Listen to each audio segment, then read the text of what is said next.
Hi folks, welcome to this week's Tarah Talks. It is a pleasure to have you all with us today.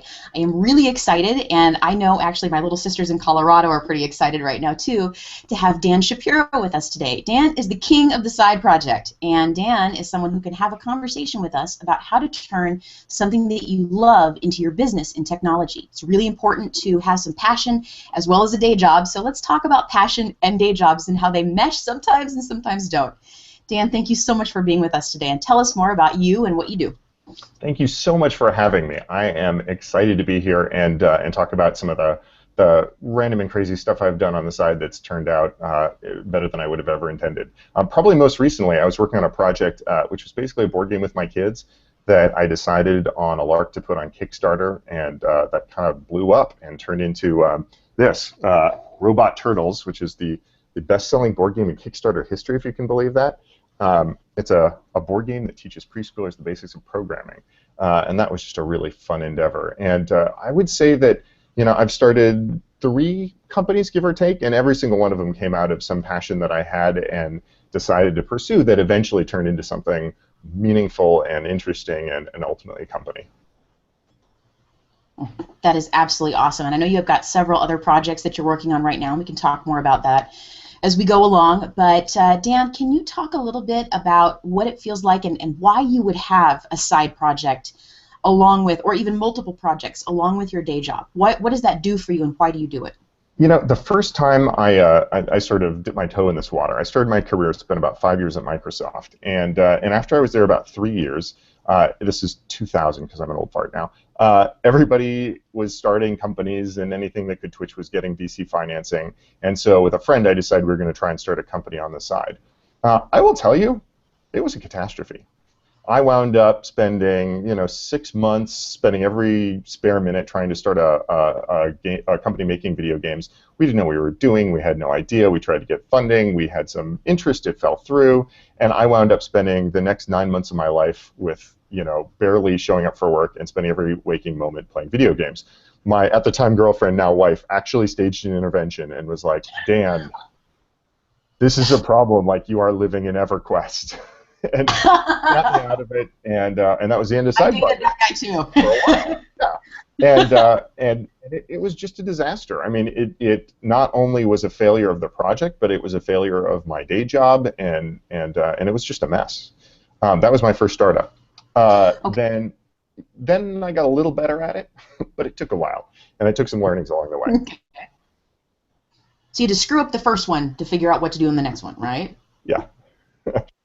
Okay.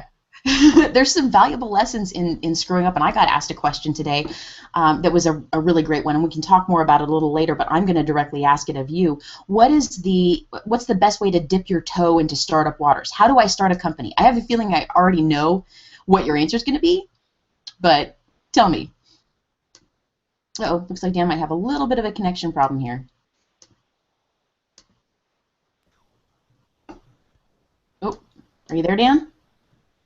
There you go. Can you hear me, Dan?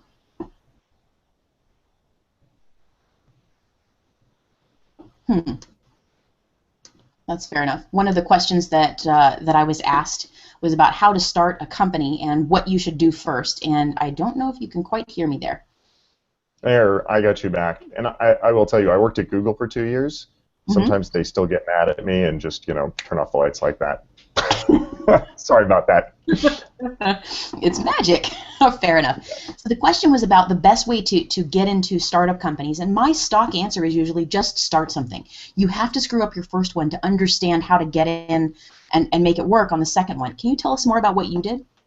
Yeah, I've had this question a lot. I have a lot of folks come to me and say, hey, how do I start a company? And my first startup was really difficult. I took it took 9 months of me being a full-time fundraiser before I raised the first dollar of outside investment. And for years, literally, my stock advice was like, go bang your head against that wall. Just keep banging, and it'll be really hard, and it'll hurt a lot, and maybe someday you'll get to the other side. And then suddenly I realized there was a piece of my experience that was actually the reason I was ultimately successful that I hadn't told anybody about, and it's so obvious, I just hit myself over the head. If you want to start a company, you should probably go work at a startup. I spent 3 years working at a startup called WildSeed. It was somebody else's company. And I went in as a product manager because I was good at that. I learned about that at Microsoft, and I was not good at all at startups. And I learned so much going through that. At the end of those painful 9 months, I actually did raise money successfully and actually did build that into a company on Tela, then turned into PhotoBucket, raised over 30 million in venture capital and everything else.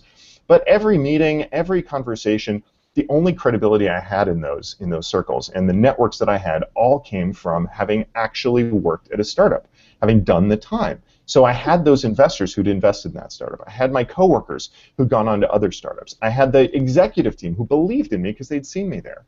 And so, as silly as it sounds, I would say don't go start your own thing because it's hard no matter what.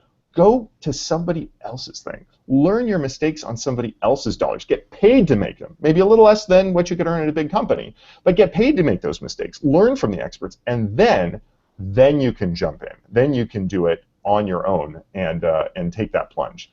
That is my best secret sauce to going and having a less painful startup experience, to doing it right the first time, or at least a lot closer to it.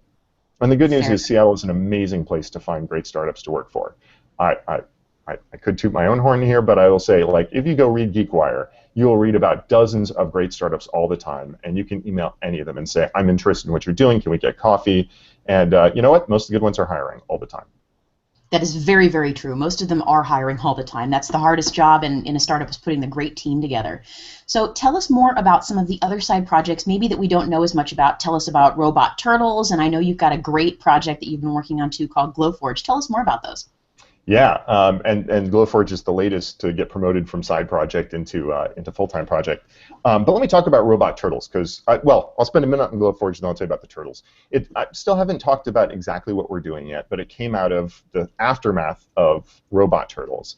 And basically, after 6 months of talking with friends and prototyping and experimenting and doing some customer research, while at the same time working on 3 other things, I said, this is a real opportunity. This is a billion-dollar market, multi-billion-dollar market. This is a billion-dollar company, and raised some investment capital, and I'm now hiring like mad. And, you know, little shout-out, if anybody's interested and has background in either software engineering, mechanical, or electrical engineering, I would love to talk to them, and then I can tell you all the deep, dark secrets about what we're really working on.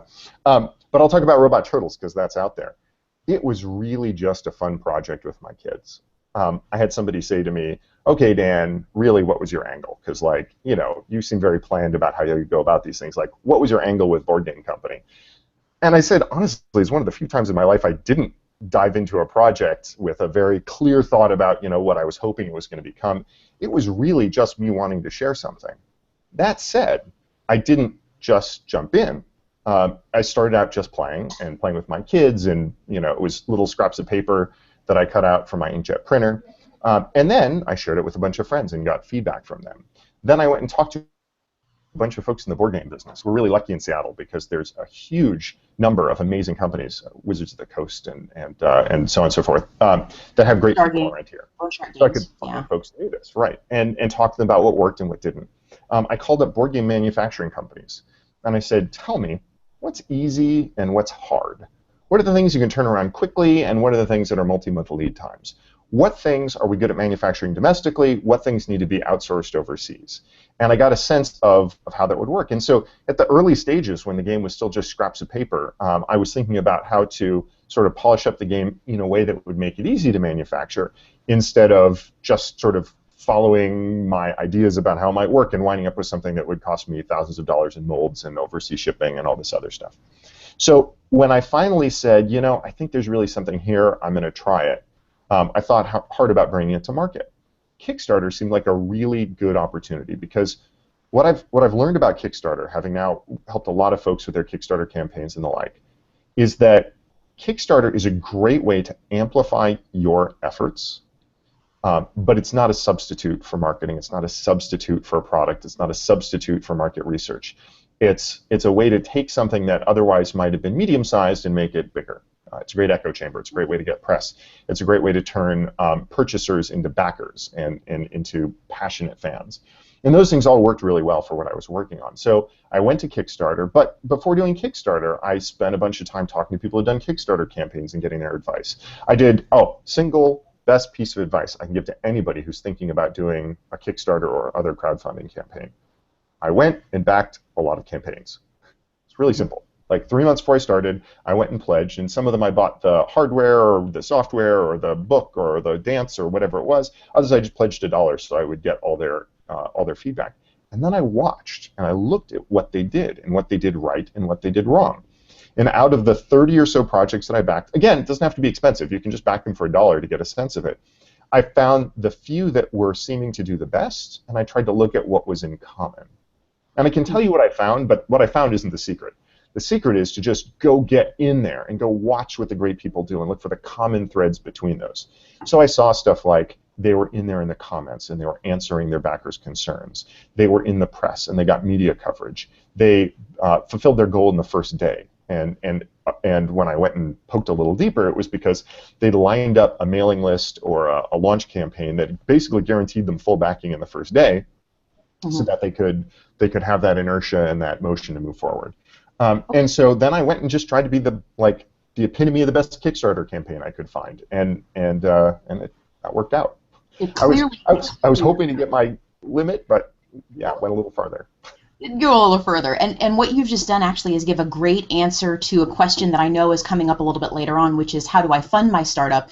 A lot of people have the lottery ticket dream of Kickstarter or Indiegogo, and often the issue here is that you're using a side project like this less to, believe me, I've run a Kickstarter. It's a full-time job to do it and do it right for that period of time. Absolutely. So stop thinking about Kickstarter as a magic lottery ticket and instead start asking yourself, why do you want to do this side project? And I know that a lot of people who are having issues, many shy people in technology have a hard time asking for promotions and asking how to push themselves forward. And I've seen a lot of people really successfully use side projects as a way of leveraging something outside, not just to give themselves self-confidence, but also to have something outside their current job that they can use to transition away from a bad situation. And I know a lot of people use side projects in that fashion. Have you seen or used a side project to transition out of a situation that wasn't as great and give yourself leverage to move into something else? You know, I find I'm so monomaniacal about whatever I'm working on that every time I've tried to have an evening thing that was going to be the new thing at the same time as the day thing, I've just fallen flat. So my model, and the one that works for me, is if something's not working, I try and find some way to take a space from it. And it's not always easy to do. I've gone through most of my life without being able to say, oh, I have this great exit to fall back on. Only recently, when I sold SparkBuy to Google, did I have some really meaningful, life-changing success in that factor. So it's been hard for me to say, hey, I'm going to take 6 months or 12 months without the guarantee of income. But every time I've really started something, it started with that. It started from stepping away from the thing I was doing and taking some space and then playing for a while and reconnecting with the things that were exciting and interesting. So there are people who are magnificent at doing that, at partitioning off part of their life and go home and crank on the new thing. I'm not one of those people, and I admire that. And I think it's an important thing for people to think about, because some folks can do that and some folks can't. It's not actually all that hard to figure it out, right? If you're able to go put in a great 40 hours a week on your day job at a big company and get an attaboy or attagirl, and then, and whatever comes out of that, promotions and so on, or at least keep people satisfied while you're going home and indulging your passions, that's awesome. What I found is I'm either putting in 70 hours a week on my day job or I'm neglecting it entirely. And I just don't have much room in the middle. So I think understanding yourself in that sense is a good one. I will tell you, I met somebody recently who's, some of the story's been told, but I'll leave the name out just because I'm not sure how much and it's very sensitive. But he was one of the early Kickstarter successes, wanted to raise $5,000 to make something really cool that he was going to make by hand, was shocked when he raised $110,000, had a day job, and wound up going to a hospital, a mental hospital, because his backers turned on him, were vicious towards him, were doing terrible things when they thought that he was not treating them right. And in fact, he was just quiet and working as hard as he could and doing everything he knew how, and was not prepared to juggle the needs of this project at the same time as he was juggling his day job. And for him, it was nearly catastrophic. It worked out okay, and he's now fully recovered and contributing well in many ways. but it was really difficult. So that's kind of the extreme case. And I'd say that managing your own self, managing your psychology, knowing what you can do and what you can't, is essential before you go on taking on a commitment, particularly when that commitment is a commitment to other people. And that's the thing that many people forget about Kickstarter, which is if you put up a Kickstarter, then you have to be comfortable with it funding. You have to be comfortable with all the possibilities of it funding, from barely squeaking by to every single thing that you offered being sold. And you have to be totally committed to following through on what you've done. That's not to say that you have to be perfect. People on Kickstarter are tremendously understanding of delays and holdups and problems when you're transparent and clear. But you absolutely cannot do what, unfortunately, a lot of folks do, which is hold up, try to hide your problems, and try to make them go away until everybody's just mad because they assume the worst when you're not talking. So Well, I you feel got to like know what you're getting into. it's really applicable to just about every situation when it comes to side projects as well. It's not just Kickstarter, it's always about every commitment that you've made. And it's tough to make sure that you have scheduled the right amount of time for everything. And the reason I'm just kind of cutting you off right there is I do need to move ahead into the question and answer period. And so the last thing I'm going to ask you to do. Oh my gosh, that time's flown. Yes. No. I want to, because when you go on like this, it means you're coming up with things that you think that people really need to know. And I feel like a lot of people treat Kickstarter as the funder for their side project. So while we've moved a little bit away from the topic, it's really important to have these lessons out there for people who think, well, heck, if it works out, I'll just run a Kickstarter on the side. No, that's not the plan that you need to be implementing here. Right. So let me ask you, before we go, because I've got about 4 questions already lined up over here, let me ask you, is there anything that you want to note to people about the ability to balance a regular day job and a side project that you haven't already talked about? Boy, I would say just remember that there's a special line that you cross when you go from thinking and talking and developing and everything else to making a commitment to somebody, no matter how small or large. But when you make a commitment to somebody, when you hire somebody, when you promise to deliver something, that you have now crossed an irrevocable line where you have 2 conflicting commitments, one to your day job and one to your side project, that are going to stay in tension for a long time. And you may or may not have to decide between the 2 of them, but there's a huge difference between those 2 worlds, between dabbling, experimenting, developing, but not taking a commitment to that, and that line you cross when you say, I'm going to do something for somebody else, and they're depending on you for it. Mm-hmm. Thank you very much for that. All right, I know we've got questions that are all related to this, but one of the things that has come up, and it's a great question, and it's a woman that I'm not going to give her name because she's looking to transition out of her job, and she wants to know how to do that. A lot of advertising, a lot of blog posts, a lot of information online says if you're in tech, it's your side project that tells you where you go next. It tells you where your passion is, it tells you what you're good at, and it tells you where your audience lies. And her question is. It's an interesting one. How do you make it so that your side project isn't something that's threatening to your current job? How do you make it so that visibly you can promote what you're doing without causing a problem in your current job when that's your sole source of income?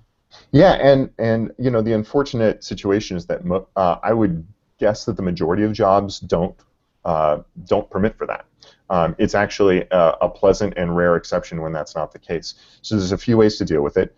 One is that if you're lucky, then you have a supportive employer who will let you do that project on the side, and you want to be very clear about that it's something well clear of your day job, that you're not doing it during working hours, and that you're not using your employer's materials. That 3-part test is crucial, and if you don't follow it, then your employer may own your entire side project. So it needs to not be during work hours, not using any resources of your employers, and not connected to their business. Then once you've sort of crossed that line, you can clear it, which is the best. You get a note, send a note to your manager and say, I'm doing this thing, is that okay?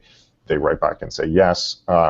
Then the other approach is just do something that's so far off what your day job is that they're unlikely to run across it, or that looks so threatening they wouldn't even think of it that way. So if your day job is working for a company that manufactures fabrics or clothing, and in the evening you're coding up a social network for pets, they're not, even if they see that in your Facebook or Twitter feed, it's going to be a curiosity, it's going to be a topic of conversation, it's going to be, hey, but that's probably as far as it's going to go.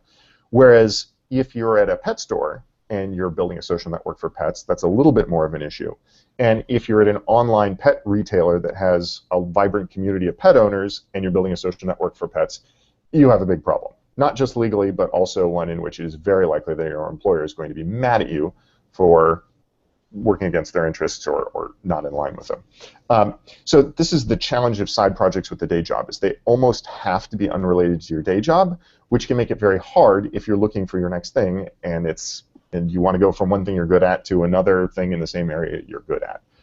The place where I see side projects work really well is when somebody's dipping their toe into an area that they're totally unfamiliar with. So, for example, when somebody in software goes and does board games.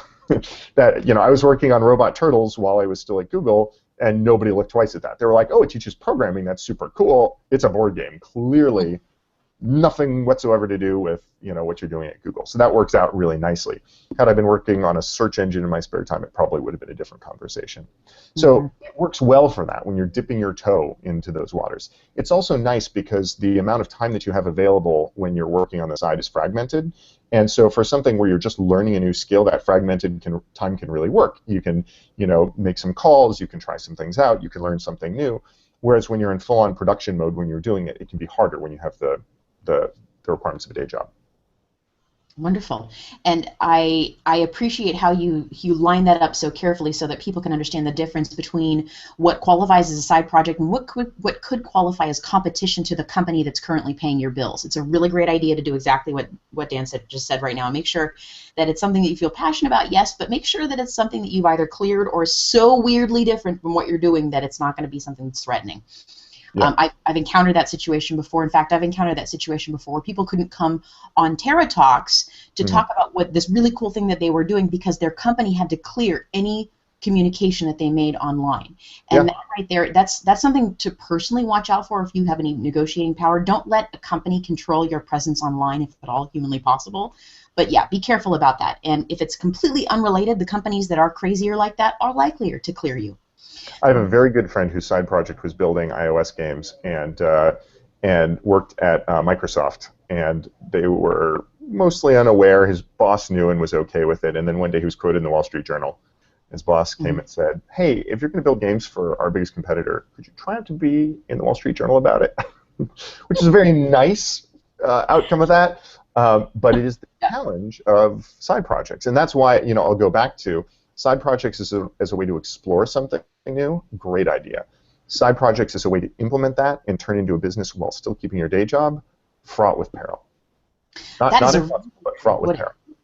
Yeah, it's a really great way to put it. Thank you. It's a great way to explain it, because the next question we have, this person doesn't realize that he's asking it, but it's an interesting one that leads into a two-part question.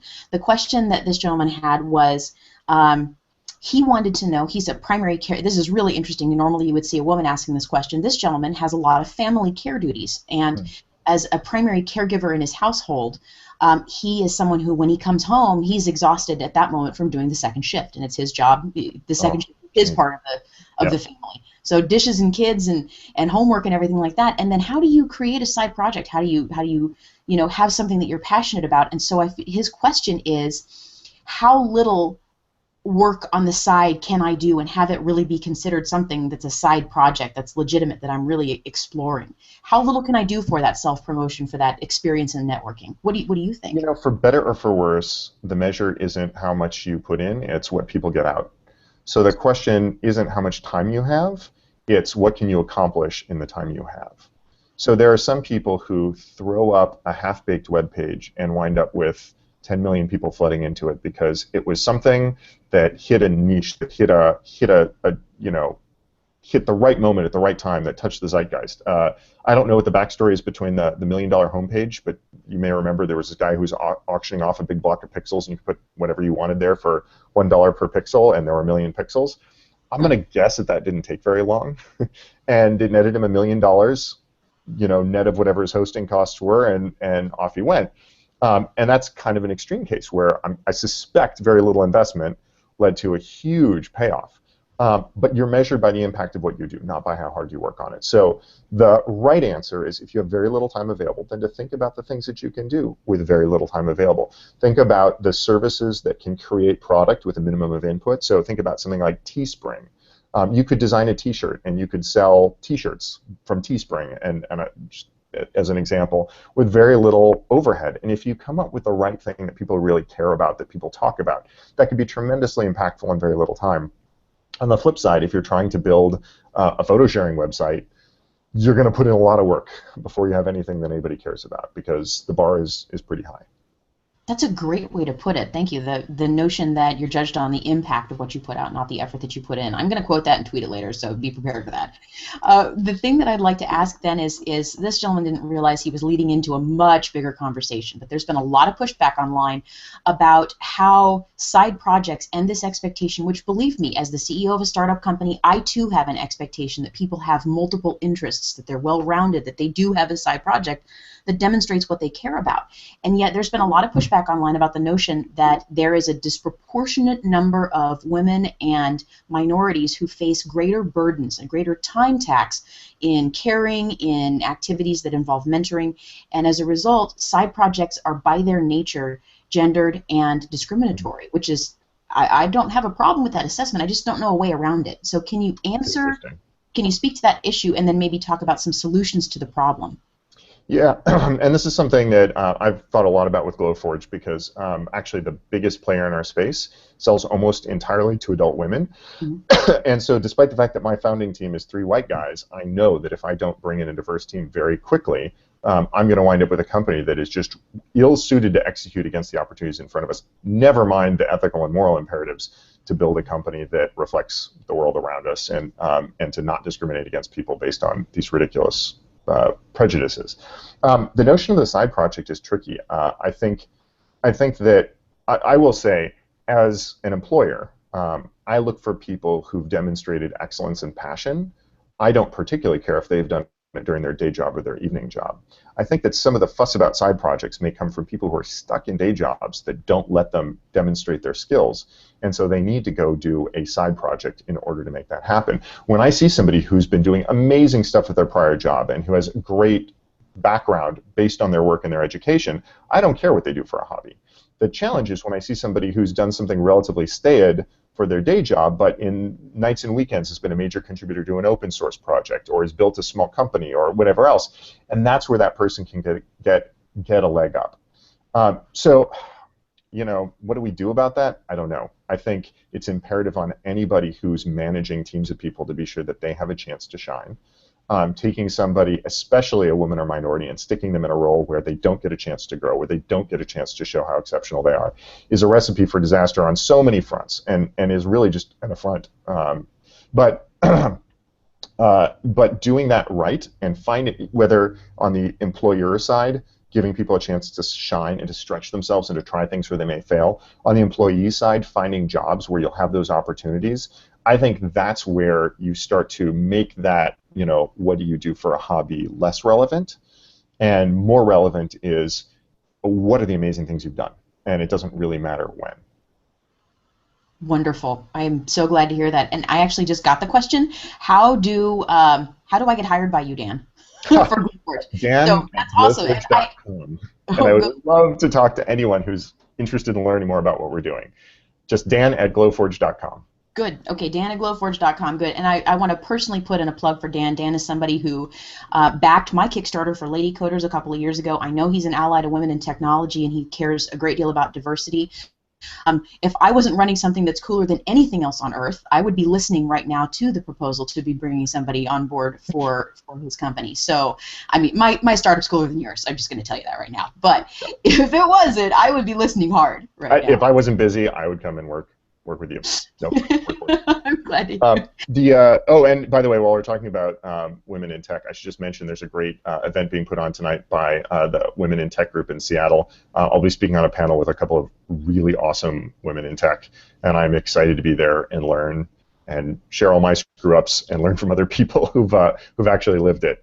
So if anybody is available tonight, I think it's WIT Seattle is the Twitter handle, or just Google Women in Tech panel and can find that. Wonderful. Thank you so much, Dan. And I believe that is all of the questions that we can really push to today. And one last thing, you should tell people about the O'Reilly book you have coming out, which I have not gotten my ARC of yet. So what up with that? I'll get you that. Absolutely. Yeah, I'm writing a book about the experience of startup CEOs, being startup CEO, working with startup CEOs, and what that's like. And we're still fleshing out the title, but expect to see it first or second quarter next year. Awesome. I'm so glad to hear that. Thank you so much, Dan, for being here with us today. It was awesome, and I am sure that the people who are listening today are just as thrilled as I am. One very last thing, I need you to give a shout out to the Colorado Wheelers because they've been obsessed with your board game for a year, and my little sisters are watching this. Thank you so much, Wheelers. Thanks so much, Dan. Have a wonderful week, folks, and we will not be doing a talk next week. It is the day before Thanksgiving, and I'm planning on getting ready for the feast, and I look forward to talking with you again the week after that. We will talk very soon. Have a wonderful week. Later, folks. Thanks for having me.